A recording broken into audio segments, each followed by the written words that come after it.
Alguém avisa aí ao Barbosa que hoje tem dentista, rapaziada. Gente, brincadeiras à parte aqui. Claro, né? Não deveria ter acontecido aquela confusão no finalzinho do jogo, né? Tá dando o que falar, isso causou até a expulsão do Gerson, né? Uma expulsão desnecessária. Então isso prejudicou muito o Flamengo. E, porra, uma baita da sacanagem isso ter acontecido, né, rapaziada? Mas olha só como ficou aí a cara, o dente do Barbosa, jogador do Botafogo, que pegou um cruzado do Cleiton, né, que foi expulso também.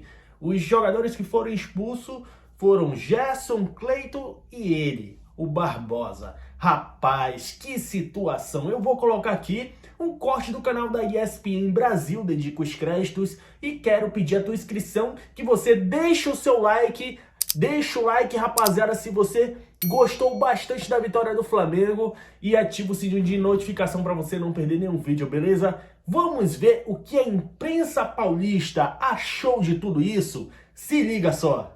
Eugênio, o professor tá feliz. Tem que estar feliz, né? O Flamengo é líder do Campeonato Carioca após a vitória ontem no jogo atrasado, né? Um jogo isolado, que não aconteceu antes em função da decisão, né, da Supercopa do Brasil. Então, com a vitória de ontem, ele empata em pontos com Volta Redonda, mas supera no saldo de gols. E por isso é o líder do campeonato e o Botafogo continua fora da zona de classificação. Então muda um pouquinho, porque hoje a semifinal seria Flamengo e Vasco. Volta Redonda e Sampaio Corrêa. Seriam essas as semifinais. Aliás, Flamengo e Vasco que se enfrentam sábado à noite pela próxima rodada do Campeonato Carioca. Flamengo... Muito legal o Felipe Luiz, porque ele é um treinador que é muito sincero e ele não esconde nada nas entrevistas. Então, quando o Flamengo venceu o Botafogo na Supercopa, após o jogo ele falou, olha, a gente fez uma pré-temporada que tinha como objetivo deixar o time da melhor condição possível para esse jogo, a final da Supercopa, ou a Supercopa. O Flamengo chegou lá muito bem, atropelou o Botafogo, venceu com sobras. E ele falou, a partir de agora, a gente vai poder ir dosando a minutagem dos jogadores, porque a gente sabe que tem uma temporada puxada pela frente, então... E ele tem feito isso e nos clássicos. Né? Mesmo assim não cai o nível. Né? E continua. Contra o Fluminense ele teve o time teoricamente mais próximo do titular, mas poupou o De La Cruz e o Arrascaeta, sequer foram para o jogo, não venceu, mas ontem com o time praticamente todo reserva. Bel, você falou para mim, mas é um time reserva que tem o Arrascaeta, que tem o De La Cruz, que tem outros jogadores. Sim, mas a base do time de ontem é a base considerada hoje reserva do Flamengo. Claro, outros titulares entraram durante o jogo. Isso deu uma encorpada no time no segundo tempo. Mas você teve um Flamengo que, a começar pelo goleiro, Matheus Cunha, que jogou ontem, o reserva. E o muito Felipe... bom também, né? Sim, muito bom goleiro. O Felipe, ele tem feito isso por quê? Não só ele deixa todo o elenco com ritmo de competição, como também ele deixa todo o elenco motivado e entendendo as funções que tem que exercer. É basicamente o mesmo modo de jogar com o time titular e o time reserva. Então você sabe hoje quem é quem no Flamengo. Quem é o titular e quem é o reserva de cada posição. E esses jogadores sabem o que precisam fazer para o time render. Então é um trabalho muito bem desenvolvido. Mais uma vitória contra um rival. E o Flamengo assume a liderança do campeonato sem pisar forte no acelerador. Né? Ele não pisa fundo, ele vai dosando. Campeonato Carioca, vamos aqui dosando e tal. Não gasta muita gasolina, né? E vai levando e tá aí. Estilo professor Alan Prost? Fazia isso, Alan Prost? De referência. Não é? Calma, não precisa acelerar todas.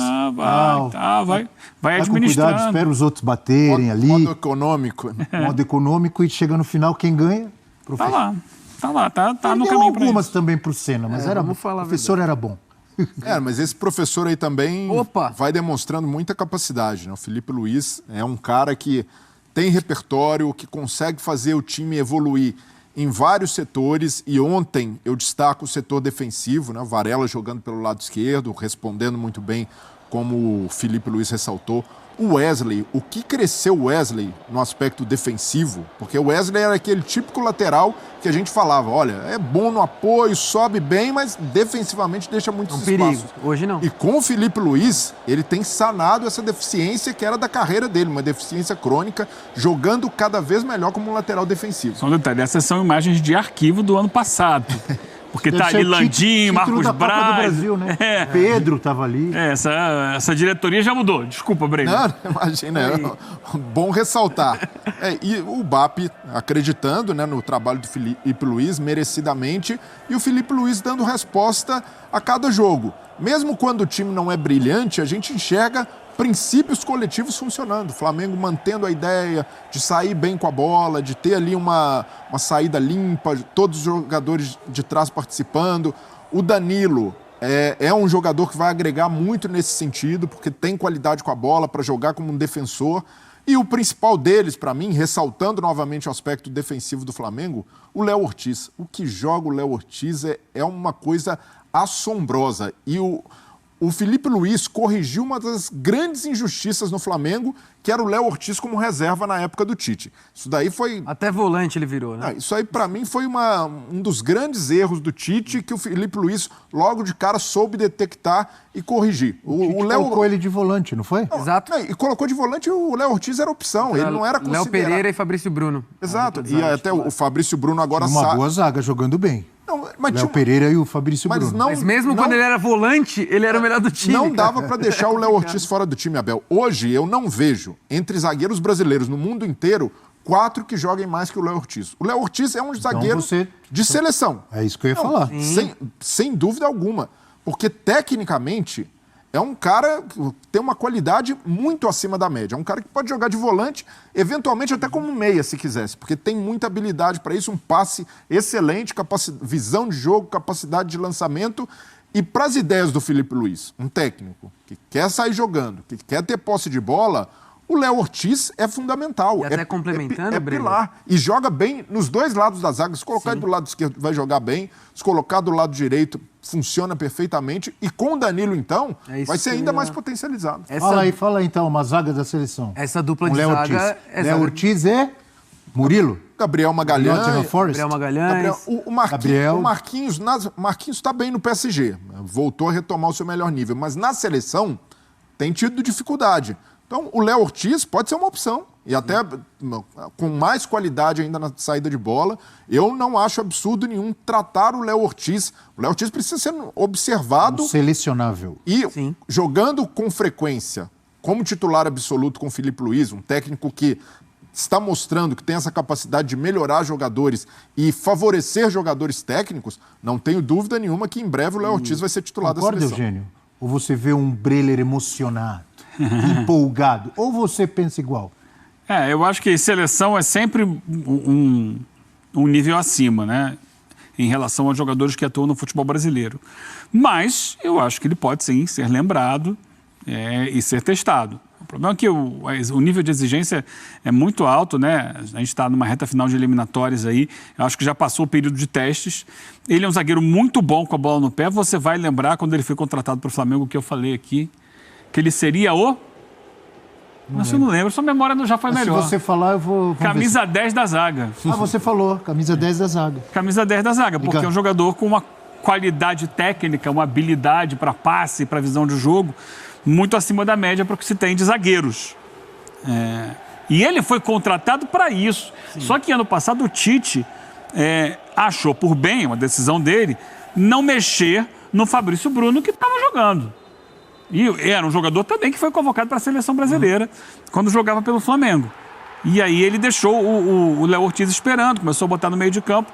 Só que o Filipe Luís, quando chega, a primeira medida que ele toma, de fato, Léo Ortiz é meu zagueiro titular. Vai tirar o Fabrício Bruno, não tem problema. Tira, o Fabrício não gostou, depois foi pro Cruzeiro. E justificativa muito plausível, pelo estilo de jogo do Filipe Luís. Ele quer um zagueiro com bom passe para sair de forma qualificada. E eu lembrei que você falou camisa 10 da zaga, porque nós sugerimos até uma canção para Jorge Ben. É isso. Camisa 10 da zaga. Fala, Joãozinho. Genial, sensacional. E ainda falando do setor defensivo, turma,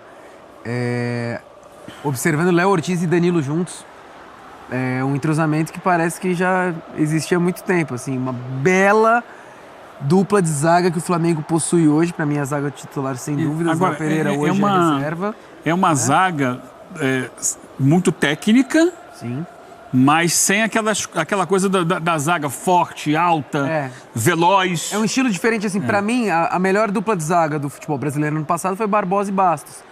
E eles possuem características completamente opostas de Léo Ortiz e Danilo. Não que uma seja melhor que a outra, eu acho que são as duas melhores, talvez, duplas de zaga do futebol brasileiro atual. Mas queria mais uma vez... O Felipe Luiz, ele, na sonora que a gente escutou, ele salientou muito bem 3 atletas, Varela, Mateuzinho e o Danilo. Queria falar só um pouquinho mais sobre o Danilo, que chegou... Tem gente que fica com o pé atrás por conta do... ontem, né? Exato. E tirou uma bola em cima da linha, assim, vestiu a camisa como se imaginava. Eu tenho um colega, o Celso Ardengue, que trabalhou aqui com a gente, que quando o Danilo é apresentado, ele fala, muita gente torce um pouco o nariz pro Danilo atualmente pelas últimas atuações na seleção. E é completamente errado você analisar esse Danilo que chega pro Flamengo pelo que ele apresentava na seleção, porque ele, por clube, ele é outro jogador. Pela Juventus, ele já vinha jogando como zagueiro e jogando bem. Hoje, pelo Flamengo, ele joga na zaga como a gente imaginava que ia ser. Ninguém imaginava o Danilo vindo para reforçar a lateral, até porque o Flamengo tem muitas opções pela lateral. O Danilo hoje, pela zaga, como o Felipe Luiz disse, vai sobrar. E com o Léo Ortiz do lado, para mim, é o que eu falei, tem Bastos e Barbosa, que é uma dupla que eu sou fã. Danilo e Léo Ortiz, para mim, hoje, podem fazer tranquilamente uma das melhores duplas de zaga do futebol brasileiro. Hoje, pelo momento, seria injusto barrar o Léo Pereira também, que tá bem, né? Claro, o Danilo vai ter que brigar pelo espaço. O Danilo vai ter que brigar, mas bola por bola, eu acho que ele vai sobrar e vai sobrar também pro Léo Pereira e acabar brigando mais. A contradição do Breler, você viu? Quando chegou o Léo Ortiz, eu falei, mas Léo Pereira, Fabrício Bruno estavam jogando bem. Não, mas chegou o Léo Pereira, tem que jogar. Agora, chegou o Léo Pereira, não, chegou o Léo Ortiz, tem que jogar. Agora ele fala que o Danilo tem que esperar porque o Léo Pereira tá bem. Tem que decidir o que o senhor quer, senhor Breler. Não, mas a dupla titular do Flamengo, para mim, continua sendo Léo Ortiz e Léo Pereira. Se complementam. Com chance de mudar, né? E o Danilo... Mas o Danilo chega, você não fala assim, toma a camisa que é tua. Não, mas o Danilo é um cara que parece ser tão tranquilo ali, uma liderança tão positiva... Que pode ficar no banco? Que ele vai saber. É isso. Não, mas hoje, por exemplo, Danilo é um craque, o Felipe Luiz elogiou, mas o Léo Pereira vem de um momento muito bom desde a temporada passada, muito regular. Concordo. Talvez jogando muito o período mais regular. Tem um elenco é bom demais, né, turma? Tem elenco é muito problema bom e que usar tem. esse elenco. O Abel tem memória fraca, mas ano passado eu cansei de falar aqui que o Tite devia ter 2 times. Ora joga um, ora joga outro. Claro que você pode usar alguns jogadores e tal. Passei o ano inteiro falando isso. Aí chegou uma hora, o elenco tá cansado, estafado. Não sei. No fim, ele só tinha os goleiros de Copa e goleiros de Brasil. E agora você vê, o Felipe Luiz está mostrando. Não é inovação, não. No próprio Flamengo, em 2022, o Dorival fez isso. Eram 2 times. O Felipão fez isso em 2018 no Palmeiras. É que aqui é dentro do brasileiro campeonato com time mesmo. reserva. Dentro do mesmo campeonato. O time da quarta-feira e o time do domingo, ou do sábado, time do final de semana. Claro que ele vai mesclar isso lá na frente, mas é fundamental saber usar o elenco. Rodar o time, tá? Deixar todo mundo motivado, deixar todo mundo pronto, todos os jogadores dentro da mesma ideia. Isso é fundamental. Se você só usa 11, se fecha com aqueles 11 ali, pensando especialmente numa temporada como o Flamengo vai ter, com o Mundial de Clubes, com a Copa do Brasil, com o Libertadores, com o Campeonato Carioca, Campeonato Brasileiro, quem sabe lá na frente um outro Mundial, se o Flamengo ganhar a Libertadores. Imagina isso, porque o Brasileirão termina dia 21 de dezembro. É uma loucura, você tem que usar o elenco, você não pode se fechar num time só. E falando nessa questão de elenco, uma coisa que pode preocupar um pouco a torcida do Flamengo é como os jogadores do setor ofensivo, principalmente os atacantes, sofrem com lesões, né? O Flamengo já sofreu com o Luiz Araújo, o Everton Cebolinha machucados no ano passado, o Pedro está afastado há muito tempo e agora o Juninho, também numa entrada ali do Barbosa, acabou saindo. Foi machucado. Foi machucado, a gente estava falando aqui. Atenção, vou chamar um lance agora, já deixando uma opinião, que é a expulsão mais absurda não marcada nos últimos tempos. Já sabem de que lance estou falando. Opa! Cotovelada do De La Cruz. Foi em quem? No Matheus? Matheus Martins. Olha o lance e depois já vai entrar o comentário da Renata Ruel. Veja você, torcedor do Flamengo, se você não concorda comigo. que é a expulsão mais absurda, não marcada dos últimos tempos. Se o árbitro não viu, o bandeirinha estava ali na frente e o VAR não chamou, é uma vergonha. Não é? Concordo. Vermelho, sem dúvidas. Bandeira de frente, né? Lembra até o do Gabigol, não lembra? Um pouco o lance do Gabigol. Lembra bastante. Lembra bastante. Renata Ruel. Expulso. E a gente já fala mais, Joãozinho. Vamos com a Renata Ruel. Vamos lá. A grande polêmica no clássico Flamengo e Botafogo é a não expulsão do De La Cruz.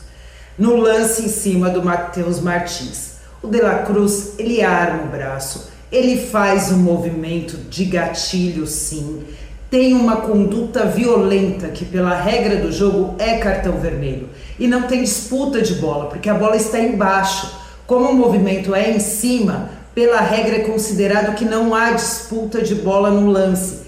Conduta violenta é quando age com brutalidade, quando atinge principalmente uma parte sensível, rosto, pescoço do adversário, com uma certa força, com uma força significativa, não precisa ser força excessiva. Ou seja, o movimento do De La Cruz caracteriza sim uma conduta violenta. Errou o VAR feio em não sugerir a revisão. É um erro claro, é um erro óbvio nesse tipo de lance. O De La Cruz tinha que ter sido expulso por conduta violenta sim, errou a arbitragem no clássico. Opine também, João Gonzalez. Assim, não tem nem muito o que discutir, né, Abel? Pra mim é um escárnio um lance desse não resultar em cartão vermelho e poderia ter dado um resultado talvez diferente para a partida, porque quando você fica com um a menos, né, o Botafogo não vive o melhor momento, mas é um clássico e ali poderia crescer na partida, até porque estava 0-0. Mudar o rumo do jogo, claro que sim. Exato, você perde ali um jogador de extrema qualidade que é o De La Cruz, que foi completamente imprudente, uma entrada desnecessária, porque ali não era um lance de perigo, algo que ele precisava fazer uma falta, né, mais forte para ajudar o Flamengo. Não, ele entra ali com o cotovelão estendido, assim como o Gabigol fez no clássico em Minas e foi expulso ali assim que o VAR chamou. Eu não consigo entender o porquê que o VAR não atuou no clássico carioca. Sorte do Flamengo. É difícil de entender mesmo. Não consigo. O árbitro estava bem posicionado, inclusive, se a gente olhar também, tá? Mas o árbitro pode até ter sido prejudicado porque o De La Cruz toma a frente ali, pode ser que árbitro ali, isso. Ele tenha tido a visão comprometida nesse momento. Mas o Bandeira tá ali de frente. Não, e você vê que o Matheus Martins cai, acenando que sofreu ali uma agressão, você pergunta pro VAR. O VAR tem todas as câmeras. Isso aí, pra mim, é um lance... O Bandeira pode estar até olhando para o outro lado, tentando ver a linha de impedimento, pode não ter visto, pode acontecer. Mas o VAR tem que chamar. O árbitro de vídeo tem 10 monitores ali na frente. Mas aí a gente também tira muito a responsabilidade dos caras de campo. Esse é um lance que tem que ser visto. É um movimento. O De La Cruz faz um movimento, deixa o braço esticando. Mesmo que não tenha a visão completa, você percebe pelo movimento do jogador. Então também não Eu falei da visão do árbitro bandeirinha da jogada. Tá ali, né, cara? Tá próximo. Não dá. Esse é o tipo de lance injustificável da arbitragem. E aí entra num ponto sensível também, porque o Flamengo foi melhor no jogo, ali, vitória justíssima. De La Cruz merecia ter sido expulso. Mas se a gente analisar outras coisas, por exemplo, o Barbosa teve a entrada que dá no Juninho, o Juninho sai machucado. E o Barbosa fez várias outras faltas para cartão amarelo e ele só vai tomar o cartão aos 43 do segundo tempo. Então, quando os árbitros vão permitindo isso, de certa forma, a gente sempre condena o comportamento dos jogadores. Quando vão para pancadaria, como aconteceu no final, uma coisa absurda e merecia... Foram poucas expulsões até, pelo que aconteceu. E ali o Barbosa vai ali para cima do Bruno Henrique e é o gatilho de toda a confusão. Mas se durante o jogo o árbitro tivesse tomado as medidas disciplinares, diminui-se a chance de acontecer isso aí, porque vai se autorizando um nível de agressividade durante o próprio jogo. Sem dúvidas. Então, a responsabilidade maior é dos atletas. O atleta nenhum profissional pode fazer isso aí e deve se envergonhar quando uma briga generalizada dessa acontece. Mas a arbitragem, muitas vezes, cria esse clima, porque vai deixando de tomar várias medidas preventivas para deixar que um clássico, e todo clássico é quente, tem rivalidade, isso aí, a tensão acontece, é flagrante, mas a arbitragem precisa coibir os excessos. E ontem, no clássico, não coibiu. Excesso do De La Cruz, que era para expulsão, não expulsou. Barbosa deveria ter tomado cartão amarelo bem antes, no primeiro tempo até, só foi tomar no final do jogo. E aí a gente vai em São Paulo, por exemplo. O Memphis ali poderia ter tomado o cartão antes. O Zé Ivaldo com o cartão dá uma mãozada para trás no Garro. Nada acontece, já tinha cartão amarelo. Então, os atletas, mesmo os caras que já têm advertência, eles sabem que a arbitragem muitas vezes é conivente, é permissiva com isso. Então a arbitragem ontem também teve seu papel na confusão, nas cenas de violência. Sim. Porque deixou o jogo descambar para isso, não tomou as medidas disciplinares necessárias quando o jogo pedia para esfriar os ânimos, para mostrar que a autoridade é o árbitro. E isso é diferente do árbitro chegar num jogo e sair distribuindo cartão à torta e à direito, ou aquele árbitro espetaculoso que sai ali e grita com o adversário. É exercer a autoridade de uma maneira objetiva. O cara fez uma falta para cartão vermelho, tem de expulsar, e não interessa se é no primeiro tempo. A gente lembra no ano passado, Abel, quando o Rafa Silva do Cruzeiro foi expulso com menos de 1 minuto contra o Atlético Paranaense. Não, foi menos de 30 segundos. E ninguém questionou o árbitro, porque era a decisão correta a se fazer. Uma decisão do atleta temerária, e se ele faz isso com 1 minuto de jogo ou com 30 do primeiro tempo... Virou pugilismo, hein? Tem de ser expulso, porque senão vai se autorizando um nível de violência que os atletas se sentem tranquilos para chegar no final do jogo e brigar, transformar um campo num ringue. Então, a arbitragem... Coisa deprimente, hein? Começou no campo, foi lá pro túnel, pro vestiário. Mas jogadores do Botafogo esperando, jogadores do Flamengo no túnel. É deprimente, é responsabilidade total dos atletas, tem de ser punidos de fato, isso daí não pode acontecer. Mas a arbitragem precisa também entender o seu papel preventivo, em evitar que esse clima de tensão, sobretudo em clássicos, descambe para violência total, porque os árbitros simplesmente não querem dar cartão amarelo. O Barbosa, por exemplo, na Supercopa... Eu concordo com você, mas eu ainda acho os jogadores maiores culpados pelo que aconteceu ontem. Sem dúvida. É uma baixaria que eu vou te falar. Aí o outro quer dar uma de machão, aí vai embora sem dente. Sem dúvida. Tudo deprimente. Sem dúvida alguma. Mas o Barbosa, por exemplo, é um cara que tem... Ele sobe o nível de tensão de um jogo, ele é um cara provocativo, faz muitas faltas, muitas vezes faltas duras. Sim. Se a arbitragem não coíbe, e não é o único jogador que faz isso, são vários. Se a arbitragem não coíbe, o cara se sente autorizado a cada vez subir um degrau mais. Eu concordo com você, só estou dizendo que os jogadores, para mim, são os maiores culpados pelo que aconteceu ontem. São, mas a arbitragem tem a parte dela. A arbitragem muitas vezes é cúmplice desse tipo de comportamento, e quando acontece também, o árbitro chega ali, sai distribuindo vermelho, nem enxerga para quem. Ontem, por exemplo, pela maneira como aconteceu a confusão, um buscando soco daqui, outro empurrando dali... Mas é difícil também, o árbitro precisa de ajuda do vídeo, para saber quem deu o soco, quem foi... Mas se aí...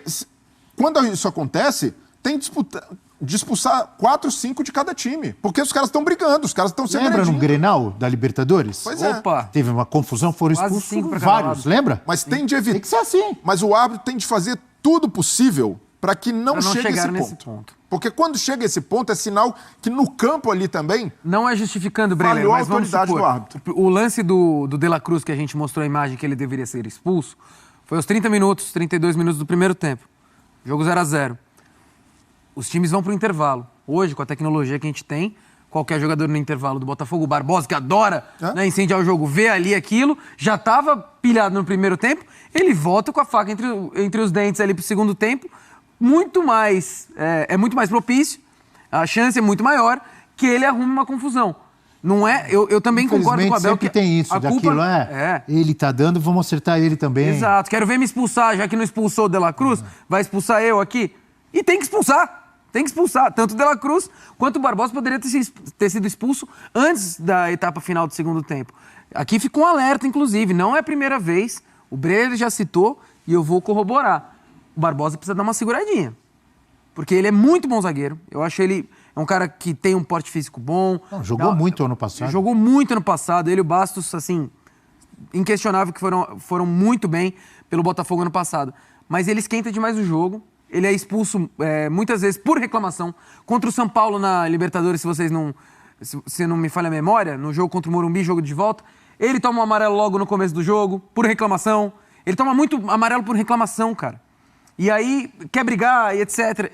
Normalmente você tá botando a sua equipe em risco, principalmente quando você é zagueiro, entendeu? E aí você não vai contar com um bom zagueiro na próxima rodada. Que ele teve uma confusão com o Daverson no jogo do Brasileiro. Contra o Galo. O 0x0 lá em Minas. Acho que porque o Daverson segurou a perna, não foi? Ele ficou bravo, foi algo assim.